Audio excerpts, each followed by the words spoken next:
Hello दोस्तों, नमस्कार। कैसे आप सब दोस्तों? आज इस वीडियो में हम बात करने वाले हैं ज्वार की खेती के बारे में कि ज्वार की खेती हम कैसे और कब कर सकते हैं, कौन सी किस्म हम बुआई कर सकते हैं मार्च में, कब से कब तक, जहाँ पे सींचने का साधन है वो बुआई कब करें और कैसे करें, जहाँ पे सींचने का साधन नहीं, वर्षा की मतलब वर्षा का ही इंतज़ार है, वहाँ पे बुआई कब करें और कौन सी किस्म का बुआई करें।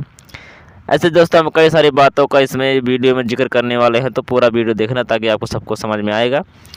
बिल्कुल भी स्किप मत करना। जो मेरे दोस्त चैनल पर नए हो चैनल को सब्सक्राइब करके बेल आइकन को जरूर दबा दें दोस्तों, और वीडियो को लाइक कर दें। आइए दोस्तों आगे हम बात करते हैं। तो दोस्तों आइए शुरू करते हैं। यदि आपके पास सिंचित क्षेत्र है तो 20 मार्च से लेके 10 जुलाई तक आप बुआई कर सकते हैं कभी भी। यदि आपके पास सिंचने का साधन नहीं है तो वर्षा के पहली बारिश के बाद उसकी बुआई करें। दोस्तों हम खेत की तैयारी की बात करें तो 2 से 3 बार हैरो से जुताई करने के बाद एक बार कल्टीवेटर से जुताई करें, उसके बाद पाटा चला दें। और अगर आपके पास सड़ी हुई गोबर की खाद है तो 10 से 15 टन खेतों में डलवा दें 1 एकड़ के हिसाब से। तो हम बीज की तैयारी की बात करेंगे, तो आइए बने रहिए कि इसके में कौन कौन से चीज़ से हम उपचारित कर सकते हैं, कैसे कर सकते हैं। दोस्तों बीज को 5 ग्राम इमिडाक्लोप्रिड WS, 2 ग्राम कार्बेंडाजिम प्रति किलो ज्वार के हिसाब से उपचारित कर लें। मतलब 1 किलो ज्वार 2 ग्राम कार्बेंडाजिम 5 ग्राम इमिडाक्लोप्रिड से दोस्तों आपको बीज को उपचारित कर लेना है। तो हम बात करेंगे बुआई के समय। तो मैंने जैसे कि दोस्तों पहले ही बता दिया है कि सिंचित क्षेत्रों में जो है 20 मार्च से लेके 10 जुलाई तक आप कभी बुआई कर सकते हैं, और अनसिंचित क्षेत्रों में दोस्तों मानसून का ही मतलब इंतजार रहता है, तो पहली बारिश के बाद इसकी बुआई आप शुरू कर सकते हैं। दोस्तों जो लोग हरे चारे के लिए बुआई करना चाहते हैं वो अप्रैल से इसकी बुआई शुरू कर सकते हैं हरे चारे के लिए।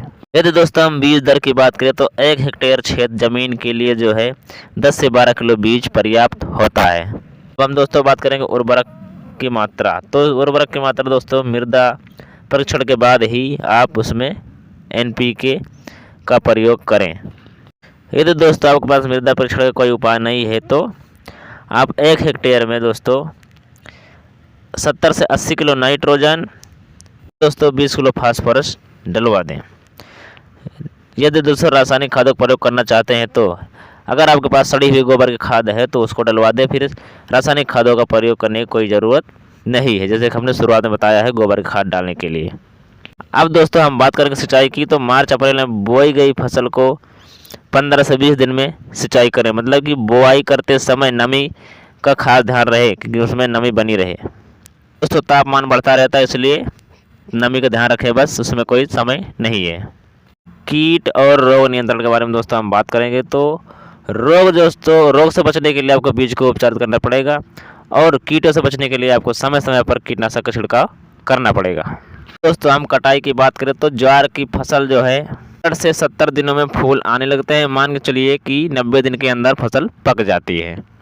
तो ज्वार की अच्छी पैदावार के लिए जो है 26 से 30 डिग्री सेल्सियस तापमान की आवश्यकता होती है। दोस्तों हम मार्च में बुआई करने जाने वाले 2 किस्म की बात करेंगे ज्वार की। तो दोस्तों CSH16 पहला और दूसरा CHS 25, ये दोनों दोस्तों काफ़ी अच्छी पैदावार देते हैं। तो दोस्तों ठीक है, हम वीडियो समाप्त करते हैं, फिर मिलेंगे अगले वीडियो में। तब तक के लिए नमस्कार दोस्तों, सपोर्ट जरूर कीजिएगा।